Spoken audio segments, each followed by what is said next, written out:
Ladies and gentlemen, these are my initial thoughts for Season 3, Episode 7 of The Mandalorian. Now, I just finished watching this episode. I did. It's 50 minutes long, and I'm not really going to get into spoilers here. I'm just going to give you my initial thoughts, and I have to say, it is a vast improvement from Episode 6. And with that being said, honestly, it wouldn't have taken much to improve that dumpster fire that we saw last week, but this episode still lacked writing, right? It still seemed rushed. And that's been the problem this entire season, I think. You know, it seems to me that Dave Filoni, Jon Favreau, whoever the writers were, Jon Favreau, they had a concept, they had an idea of what they wanted this season to be. And pretty much what this season is, it's a build-up to the Ahsoka series. It's a build-up to the movie that Dave Filoni is going to direct. That's what all of this is leading up to. But unfortunately, Season 3 did not offer much besides little nuggets of that plot that they're building up to. They had an idea, they had things that they needed to touch on, and everything else was just filled with garbage. It was filled with Jack Black, with Lizzo, with an entire episode of a doctor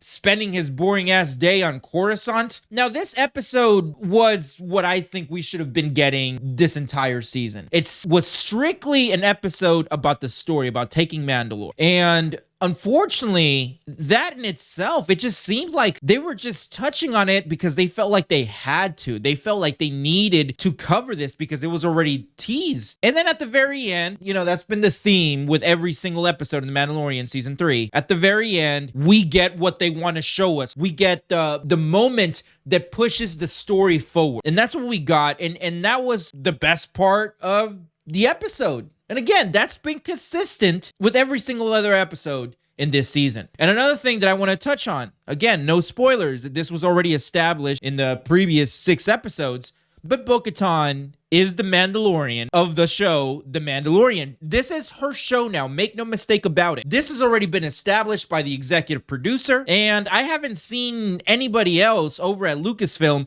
rebut this. This is her show. And this episode makes it even more clear. There is a scene in this episode, and you guys will see if you guys watch it, where pretty much Din Djarin gives her the show. This is her show. And going forward, you know, if they want to change the name to the Book of Bo-Katan or something else, that's fine. That's a show I want to watch.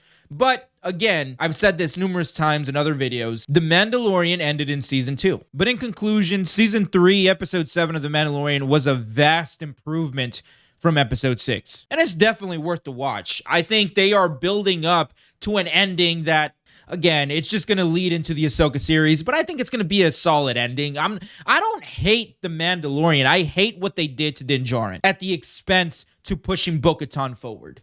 And that's what this entire thing is all about. That's what this anger across the board with all the loyal Mandalorian fans has been. How Din Djarin has just been pushed aside. But anyway, you guys let me know what you think down in the comments. And like always, don't forget to subscribe. Do it. Sensational. Come on.